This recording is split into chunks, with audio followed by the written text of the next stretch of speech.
Next, I want to show you some tips of using stitch regulator to make magic squares. The first thing first is let me show you how to start, because making the first stitch to secure the project, the fold at the right place, makes placing seams into the regulator much easier. So this is where it ends, so I make one stitch. After this, even if I let my hands go, it won't move. And now I place the project into the regulator and see the project crunch up, let it be, it doesn't matter, and put it in. And for me, once you get skilled, you will find I just leave it out that little bit, so when I press, it goes in, but I don't press with this hand hard, then it won't move. And some ask me why I don't put a sticky tape inside here, so inside the two plates, so it won't move. The thing is, once you have that, you will find you can't just rub the seams down to align with the stitch regulator plates easily.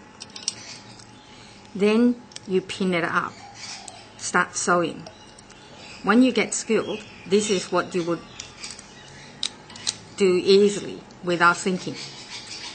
However, when you first start, there are a few things you want to learn. One is you find that it's hard to hold onto it and to make them move at the same time. Then the easy tips to do that is you place the seams along one plate. After that, you can put a pin in. Pin from the back.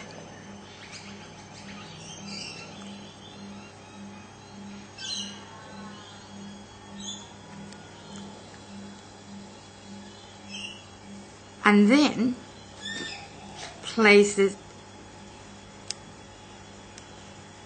second place on, then it's already aligned, because the little holes designed on both sides give you the perfect alignment.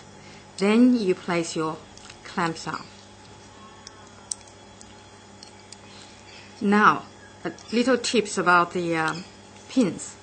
First, it doesn't really matter whether the pins are long or short. The key here is pin to the same direction your needle moves. So I'm right-handed. My needle goes from right to left. Therefore, the pins must be pinned from right to left. Pin the other way around, the needle at the pin tip catches thread. When you sew, try not to, just hold the needle, not hold like this, hold the thread. When you do that, you form a natural loop at the end of threads. And that way, you always need to pull too hard. And once you start sewing, make sure you don't try to pull the threads too hard, like this. You don't need to do that, but when you first start sewing, you might pull too hard, leave the pin in. If you don't, you see, if you pull too hard, the fabric comes out. And when the fabric comes out, your stitch becomes bigger. So, but all these will take, say, a few days or a few weeks, but if you started to get familiar with it, you will find it's not a problem.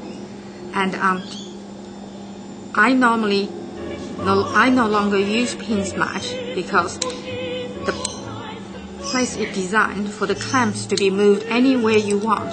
So if you move them in the right place to hold the project down, you don't really need a pin to sew. And you can't pull the project out as you sew more and more. See, you just sew. You can't pull the project out, and you don't need to.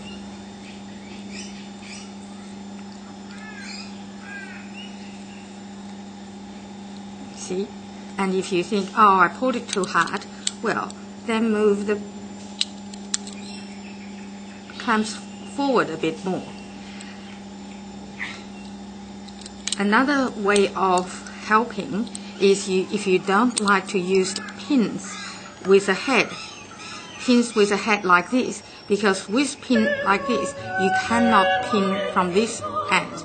You have to pin from that other end.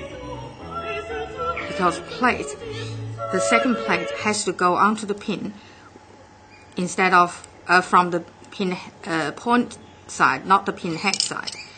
If you're not so confident, you can also do it this way. Put your pins lined up with the holes on the same side.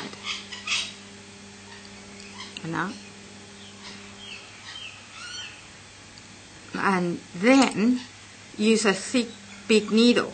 When you do that, you can just line the pin on the same side, the plate onto the same side, and then place your pin on. The tip here is to, when you use a pin, I prefer to use a thicker pin, but don't poke into the fine fabric. Twist it a bit. It goes in not easily without dragging the project down. These are the few tips for now, and keep writing to me with your questions. And when you have, the more questions you ask, the more solutions we can find out. Have fun.